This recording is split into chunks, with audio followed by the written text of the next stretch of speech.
Senhor presidente, senhores deputados, senhoras deputadas, galeria, imprensa, telespectadores da TV Assembleia. Senhor presidente, eu venho a esta tribuna hoje, deputado Paulo Neto, tratar de um tema que eu acho que interessa toda essa casa e também um tema que envolve principalmente os políticos e aqueles que querem e desejam e almejam a chegar a algum cargo político, é o tema da reforma política, deputado Fernando Furtado.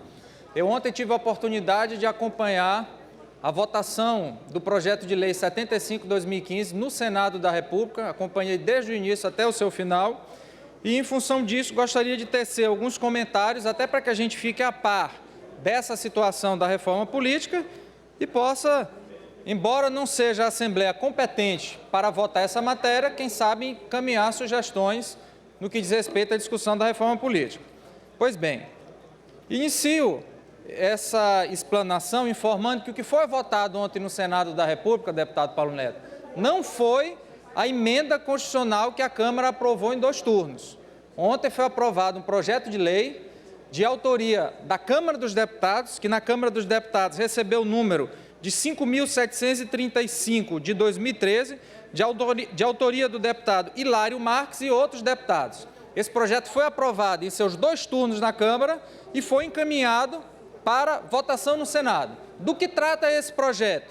Trata de alguns temas que foram tratados quando da votação da PEC e de outros novos temas. Então, convencionou-se chamar esse projeto de lei, que recebeu no Senado o número de 75/2015, da mini-reforma política. E aqui vou começar a falar sobre os principais pontos que foram aprovados no Senado ontem. Primeiro, redução do tempo de campanha. As convenções partidárias que aconteciam do dia 10 até o dia 30 de junho passam a acontecer agora do dia 20 de julho até 5 de agosto. E os registros das candidaturas passam a ter o prazo para o seu protocolo até o dia 15 de agosto. E, consequentemente, reduz-se também o período de campanha para 45 dias e o programa no rádio e na televisão reduz-se para 35 dias, deputado Paulo Neto. Esse foi o primeiro ponto já debatido no projeto de lei ontem, projeto de lei 75/2015. Aqui o ponto que eu considero talvez o mais importante, deputado Marco Aurélio. O Senado da República ontem acabou com o financiamento privado das campanhas. Antes, a Câmara havia aprovado a possibilidade de haver a doação de pessoa jurídica tão somente para os partidos políticos e não mais para os candidatos. Mas, mesmo assim, o Senado, por 36 votos a 31, resolveu acabar, inclusive, com a doação de pessoa jurídica para os partidos. Portanto, da forma como foi aprovado o projeto de lei 75/2015, passa a ter direito a receber doações os partidos e os candidatos, mas agora tão somente de pessoas físicas. E qual é o limite da doação? Antes que havia um limite num determinado percentual sobre a renda, passa a ser todo o rendimento tributável do ano anterior à eleição. Então, ano que vem, nós teremos eleição de vereadores e prefeitos e as pessoas físicas vão poder doar até o limite dos rendimentos tributáveis que receberem esse ano. Esse é outro ponto que foi aprovado. No final, eu vou dizer para vocês os encaminhamentos que eu entendo que vai ser tomado em relação a essa matéria. Primeiro ponto que eu quero destacar, nesse sentido, o Senado da República alterou o entendimento da Câmara dos Deputados. A Câmara dos Deputados tinha aprovado, deputado André, a possibilidade de financiamento privado, mas o Senado alterou. E aí vamos mais à frente. Estabeleceu também que daqui para frente, a Câmara tinha aprovado, deputado Paulo Neto, que só participariam dos debates apenas candidatos que tivessem em partidos com representação superior a 9 deputados federais.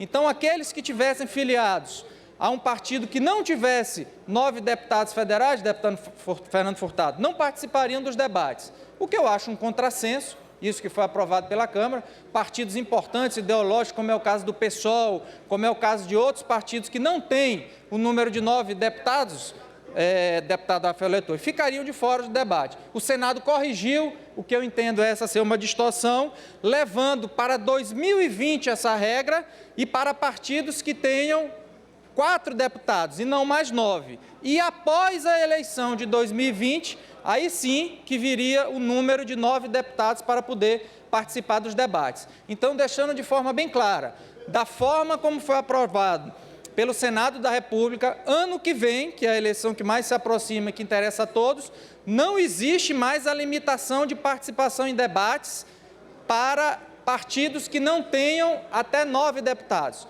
Continua a regra como sempre foi hoje. Agora, a partir de 2020, só participarão de debates aqueles candidatos que tiverem pelo menos filiado a um partido que tenha pelo menos 4 deputados federais e depois de 2020, nas eleições subsequentes, aí sim, aqueles que tiverem filiados a partidos que tiverem mais de 9 deputados federais. Outro ponto importante, o voto em trânsito. A gente sabe que o voto em trânsito só acontece para presidente da República nas atuais regras e agora foi liberado para todos os cargos e para todos os eleitores. Uma emenda apresentada pelo senador Randolfo Rodrigues acabou estendendo o voto em trânsito para todos os eleitores que estiverem, porventura, viajando na época da eleição. Evidentemente que vai ter que ter a previsão de informar o Tribunal Superior Eleitoral de onde vai ser a previsão da votação em qual o município, para que ele possa usar o seu direito universal do voto. Mas o voto em trânsito, deputado Paulo Neto, que antes dizia respeito tão somente aos militares e às circunstâncias específicas, passa a ser direito de todos os eleitores. Foi mantido também, e aí eu destaco como ponto importante, através Deputado de uma... Eduardo, só um tópico, porque aí você vai passando para a reforma e a gente tem que perguntar. Eu te pergunto, esse voto em trânsito, ele será computado. Contado para a decisão? Vai ser contado, lógico, vai ser contado como qualquer voto, como se a pessoa tivesse... Quer dizer que eu te pergunto a ti, nós sabemos, nós estamos na ilha de São Luís, e ninguém deve esconder isso. Aqui em São Luís, 1 milhão de habitantes. 1 milhão de habitantes, mas tem aqui 30% dos habitantes de São Luís votam na zona rural do estado. Eu acho que, ou mais de 30%. Essas pessoas vão votar, pode votar aqui em São Luís, eu te digo, lá para o Alto Parnaíba, lá para Matarroma, para a minha cidade, Matarroma. Esses eleitores vão votar aqui em São Luís, valendo para a cidade de Matarroma? Pelo texto que foi aprovado pelo Senado, sim, deputado Paulo Neto. Houve uma grande discussão sobre esse tema. Havia uma emenda do senador da República, José Serra, que queria tornar o voto em trânsitos tão somente nas cidades acima de 100 mil habitantes. Ele queria estabelecer que somente nas cidades acima de 100 mil habitantes teria uma urna especial a ser colocada para que houvesse o voto em trânsito. Mas foi derrubada essa emenda do deputado Zé Serra e foi acolhida a emenda do senador Rodolfo Rodrigues, que defendeu, com base na Constituição, do voto ser universal, que todos os eleitores do Brasil teriam direito a votar em trânsito. Mas é quem está trabalhando, né? Quem está trabalhando. Como? É quem está trabalhando. Quem estiver fora do seu domicílio eleitoral na época da votação. A lei que foi aprovada, a emenda que foi aprovada, não faz restrição se a pessoa está trabalhando ou viajando. Isso é perigoso, deputado. Isso é perigoso. É verdade. É perigoso porque... É verdade, e aí eu trago um outro levantamento para Vossa Excelência, que também foi questionado ontem quando dessa votação. Deputado Bright, só para poder... Segundo informaram alguns senadores, a estrutura da urna eletrônica e do programa do software não seria capaz de instalar em todas as urnas que haverão as votações a possibilidade de qualquer eleitor chegar e votar em qualquer lugar do Brasil. Então, me parece que há também uma situação técnica que haverá de ser discutida com o Tribunal Superior Eleitoral. Mas foi aprovada a emenda do senador Randolfo Rodrigues com base na menção constitucional que o voto é universal e que todos têm direito ao voto. Eu te digo para ti, no meu pensamento,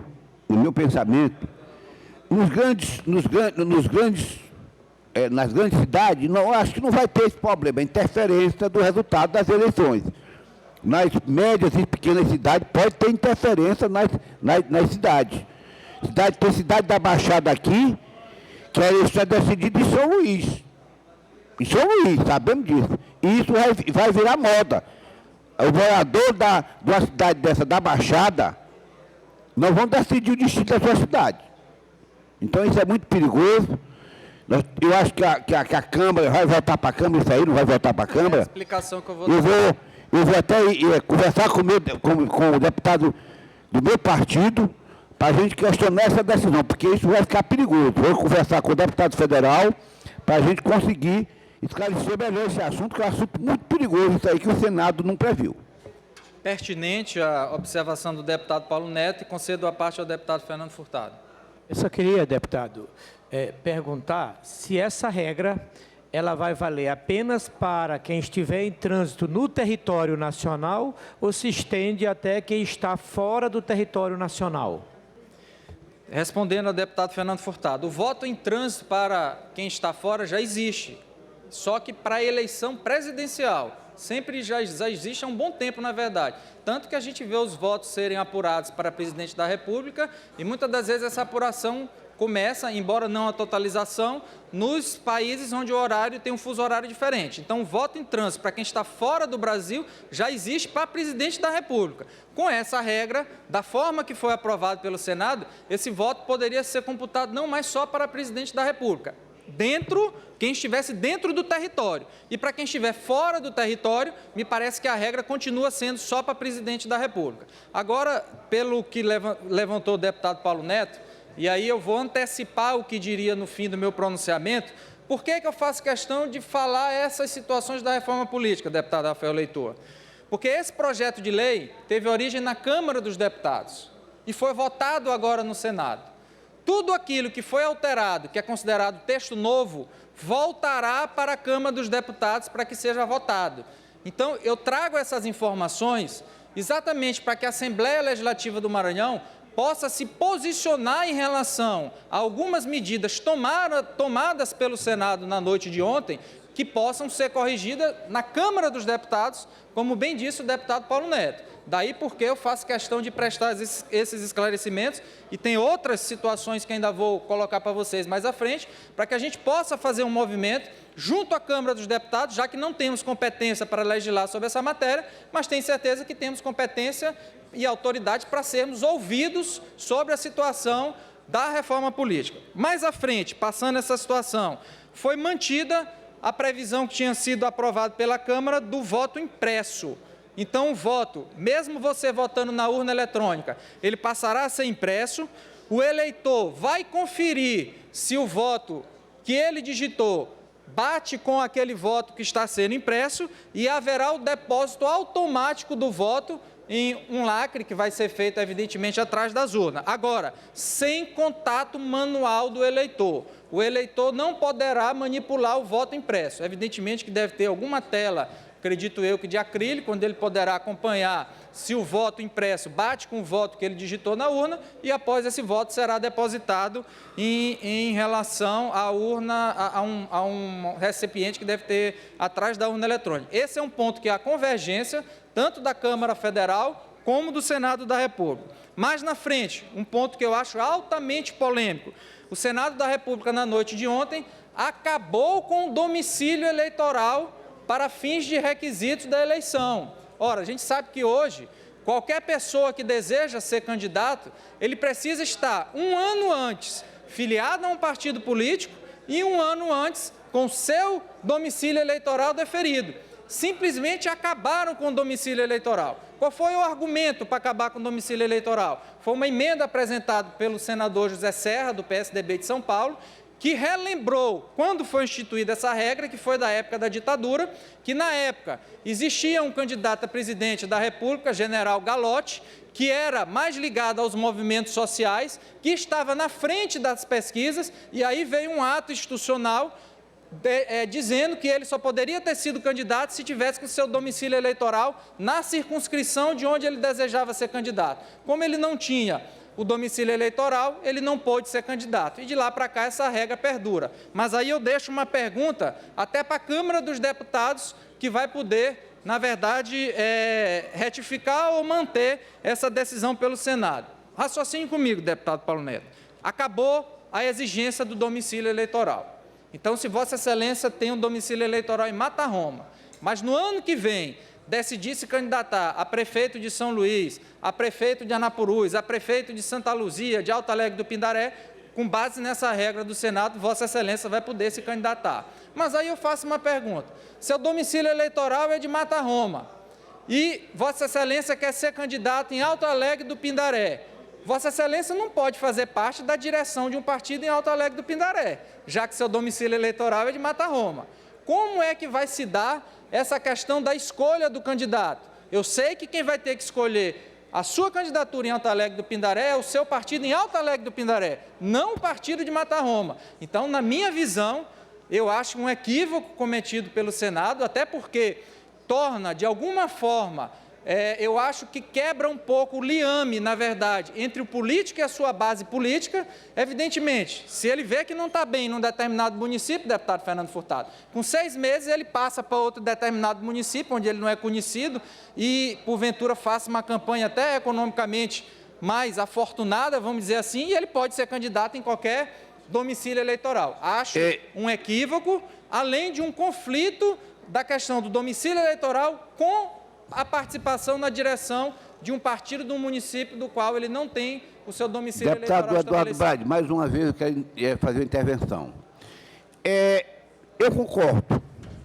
Eu acho que a Câmara vai aí adequar, se é 3 meses, 6 meses, se é no dia da convenção, o deputado tem que ter transferido já o teu voto, se é antes da convenção, um dia antes, porque você está falando do poder econômico. O poder econômico não vai poder mais existir. Penso eu. Por quê? Porque se as empresas, ninguém pode mais contribuir com as eleições. Como é que o poder econômico vai contribuir? Agora, os grandes administradores vão ter êxito. Porque eu, sinceramente, morando numa cidade, e eu olhando um grande administrador de uma cidade grande, que foi grande do Maranhão, ele fez uma boa administração. Eu até convido para vir administrar o meu município que eu moro. Eu concordo com isso, porque aquelas pessoas que vão fazer aquela administração exemplar serão convidados para ir ser candidato em um município. Isto é muito importante, eu acho que é importante esse projeto do senador Serra, é importante, e o poder econômico vai acabar. Isso não adianta, porque as empresas não vão mais doar dinheiro, acabou. Eu acho que é importante, porque os grandes administradores vão ter espaço em outros municípios, e eu morando num município, eu até vou atrás daquele grande administrador para vir administrar a minha cidade. Deputado Paulo Neto, respeito o posicionamento de Vossa Excelência. Agora, me preocupo também com a possibilidade, a gente sabe que hoje, inclusive, a Câmara já votou, através de PEC, o fim da reeleição. Me preocupa, deputado Marco Aurélio, o caso do prefeito, que está já no final do seu mandato, e se não há mais obrigação em relação ao domicílio eleitoral, ele pode, dentro do período das convenções, renunciar ao seu mandato e ser candidato em qualquer cidade do Maranhão. Então, isso faria, evidentemente, que o último crivo é da população, mas é uma questão que deve ser debatida e que vai voltar para a Câmara, que tem pontos favoráveis e pontos, no meu entender, negativos. Mas eu acredito que a Câmara vai se debruçar sobre esse assunto para saber se realmente mantém a decisão do Senado. É um ponto polêmico, como pode já se perceber pela própria discussão daqui, mas que deverá ser objeto de apreciação por parte da Câmara dos Deputados. Um lado importante também, a deputada Valéria Macedo, a deputada Graça Paz, a deputada Andréa Murat, que estava aqui, a deputada Francisca Primo.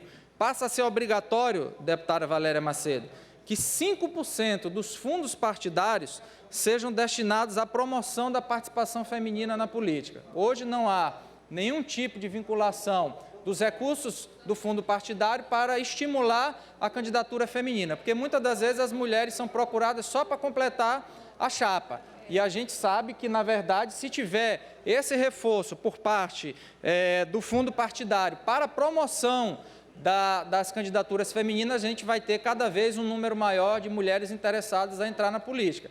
E foi apresentada também uma emenda que estabelece, no decorrer de um ano, que esse percentual possa chegar até 15%. Então, vai de 5% a 15%, e esse recurso deverá ser destinado especificamente para a parte do partido que toma conta da área das mulheres. Então, se o partido tiver uma Secretaria da Mulher, é a Secretaria da Mulher que vai gerenciar esse percentual do recurso do fundo partidário para promover a questão das candidaturas femininas. Se tiver uma fundação dentro do partido que cuide especificamente da questão feminina, é para a fundação que deverá ser destinado. Ou seja, quem vai gerir o recurso que será apartado do fundo partidário para as candidaturas femininas serão as próprias mulheres que estiverem à frente da direção dos partidos. Aqui um outro ponto, deputado Paulo Neto, que me parece também acertado do Senado e que eu acho que acaba numa questão que foi trazida pelo deputado Fernando Furtado, que é a guerra das liminares. Hoje, um prefeito ou uma prefeita é afastada do seu cargo, é preciso ter uma liminar que às vezes um dia volta, outro dia cai, outro dia bota outra, e a gente sabe que quem acaba pagando é a população. Então, o texto do Senado corrobora o que foi também aprovado pela Câmara e diz o seguinte: quanto aos efeitos dos recursos eleitorais, e aí foi apresentada uma emenda para acrescentar o termo ordinário, ou seja, para que todos os tipos de recursos possam também fazer parte. Quanto aos efeitos dos recursos eleitorais, o projeto determina que o recurso contra a sentença proferida por juiz eleitoral, que resulte cassação de registro, afastamento do titular ou perda do mandato, será recebido pelo Tribunal Regional Eleitoral competente pelo efeito suspensivo. O que isso quer dizer? Houve a sentença de cassação, de afastamento ou de perda no mandato de um determinado prefeito ou prefeita, deputado Paulo Neto. Basta que esse mandatário municipal entre com o recurso para o TRE e já está suspenso os efeitos daquela decisão. Ou seja, ele só vai ser afastado após o julgamento do Tribunal Regional Eleitoral e não mais agora pelo juízo de primeiro grau, como vem acontecendo. Acho uma decisão acertada, acho que isso cria uma segurança jurídica maior nessa questão da eleição e, evidentemente, que se houve alguma fraude na eleição ou alguma irregularidade, deputado Marco Aurélio, que o chefe do Executivo arque com as suas consequências. Agora, depois da votação de um colegiado. Não como acontece hoje em dia, deputado Fernando Furtado, que de manhã está um prefeito no cargo, à noite já está outro prefeito. Então, acho que acertadamente o Senado mantém aquilo que havia sido previsto pela Câmara dos Deputados. Outra situação no que diz respeito à questão da eleição majoritária. São previstas nas novas eleições majoritárias, quando ocorrer a cassação do registro, diploma ou mandato, ou quando a soma dos votos anulados com base na votação e não de nulidades referentes ao candidato mais votado, atingir mais de metade dos votos. Então, daqui para frente, em qualquer situação, deputado Josimar, cassado o registro ou sendo considerado condenado por abuso de poder econômico ou abuso de poder político, haverão novas eleições. Não haverá mais a possibilidade de assumir um segundo candidato, de assumir uma outra situação. Em qualquer hipótese de cassação de prefeito ou prefeita, ou de governador do Estado, ou de presidente da República, fruto da eleição do processo eleitoral, julgado pela Justiça Eleitoral, só existe uma alternativa: realização de novas eleições. A parte aí. Concedo uma parte ao deputado Josimar. Nesse caso, se o prefeito está cassado, no período da eleição, quem ficaria no mandato? Evidentemente que essa parte da legislação não foi alterada e provavelmente o presidente da Câmara assumirá o mandato até que seja convocada e decidida a nova eleição. Outra dúvida aí, nobre deputado. Até porque, por se tratar de matéria eleitoral, deputado Josimar, cassado o prefeito, o vice vai junto, porque o vice foi da eleição. Com certeza. Aí, automaticamente, o presidente assume interinamente. Exatamente. Esse presidente teria o direito de ir para a reeleição? Se ele preencher os requisitos da elegibilidade, nada impede que ele possa ser. Agora, a outra discussão que vemos mais à frente é saber se a reeleição será mantida ou não pela votação do Congresso. É um tema que eu vou chegar mais à frente. Se a reeleição acabar, evidentemente que esse presidente da Câmara que assumiu não poderá ser candidato. Se ela se mantiver, ele poderá ser candidato. Vai depender É uma da outra eleição. dúvida, deputado, que eu tenho sobre a reeleição, mas o senhor vai, Vossa Excelência vai esclarecer mais à frente, né? Deputado Eduardo. Muito obrigado. Deputado Eduardo, deputado Eduardo. Deputado Eduardo. Vai acabar aquela vontade que o perdedor, sempre o perdedor vai sempre cria aquele problema. Ele não engole a derrota. E ele fica criando problema no município. E eu vejo muito município do Maranhão, aqui, hoje aí, sucateado. Tem questão pequena, mas que o derrotado a ideia dele, a cabeça dele, ele não perdeu a eleição.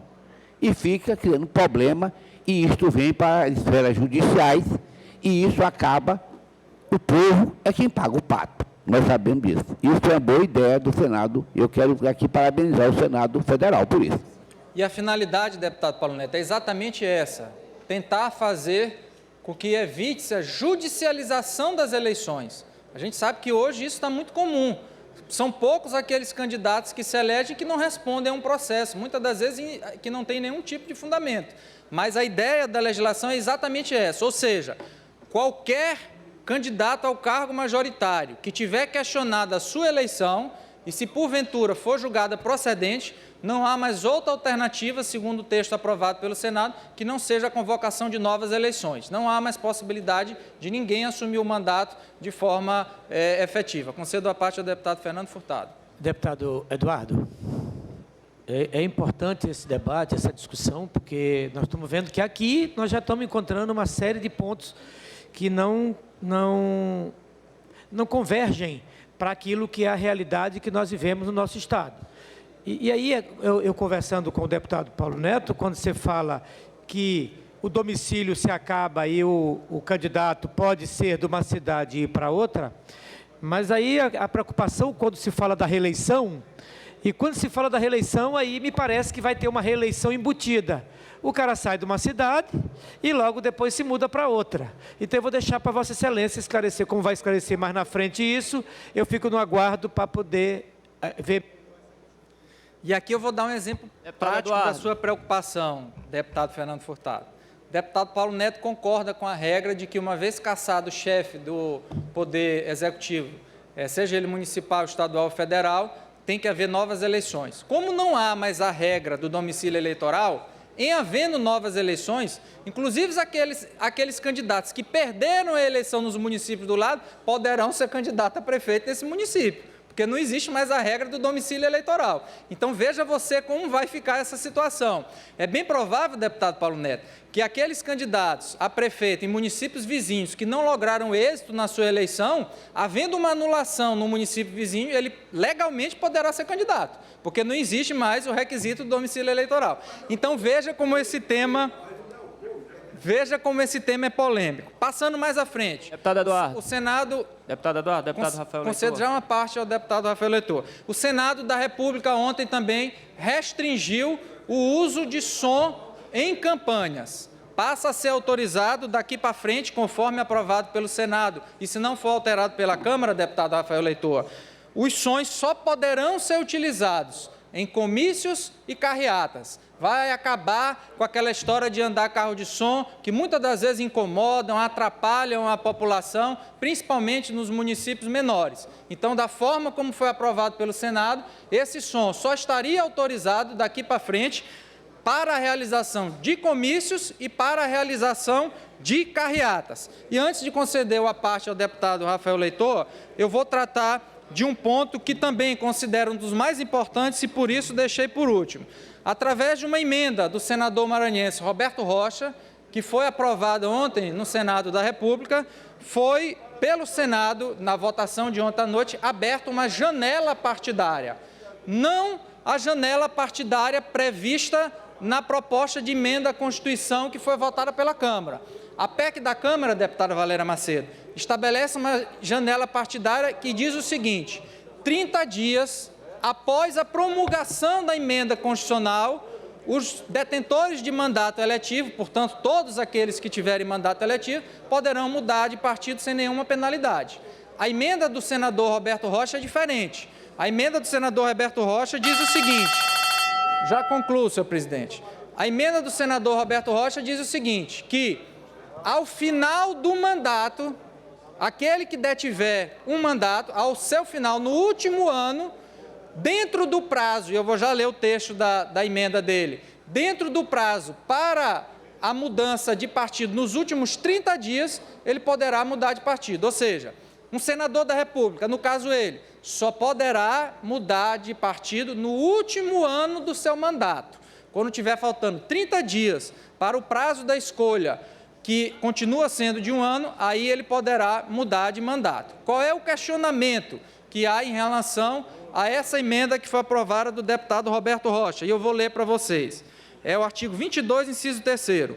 Mudança de partido, e aí é permitida a mudança de partido efetuada durante o período de 30 dias que antecede o prazo de filiação exigido em lei para concorrer à eleição majoritária ou proporcional que se realizará no ano anterior ao término do mandato vigente. Ou seja, segundo a emenda aprovada do deputado Roberto Rocha, nesse momento, nós só teríamos direito à mudança de partido os vereadores que estão em mandato, porque eles já estão no último ano de mandato, na verdade, antecedendo o último ano, então eles teriam 30 dias.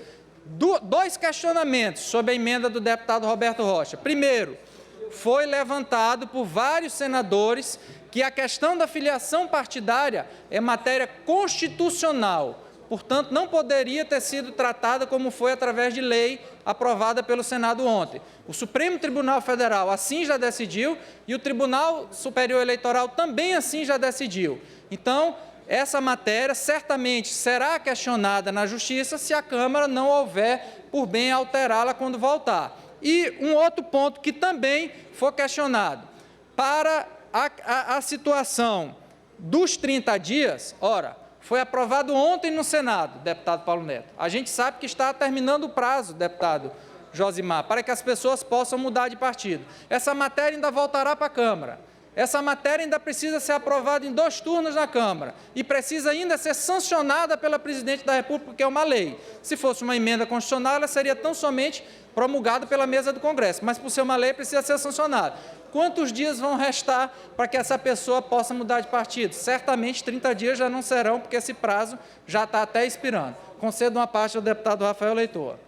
Primeiro, parabenizar a Vossa Excelência, deputado Eduardo, pela brilhante explanação e sugerir, até porque foi muito colocado por você, para que a gente possa colocar as pautas que a Assembleia do Maranhão opina, para até mesmo a nossa bancada federal, e convocar uma sessão especial para que a gente possa discutir o tema. Eu estava há muito tempo pedindo a parte, deixando o senhor terminar seu pronunciamento, para que assim depois pudéssemos fazer o debate com relação à reforma política. Então, isso com tempo, até porque, se for votado, tem que ser antes do prazo de filiação.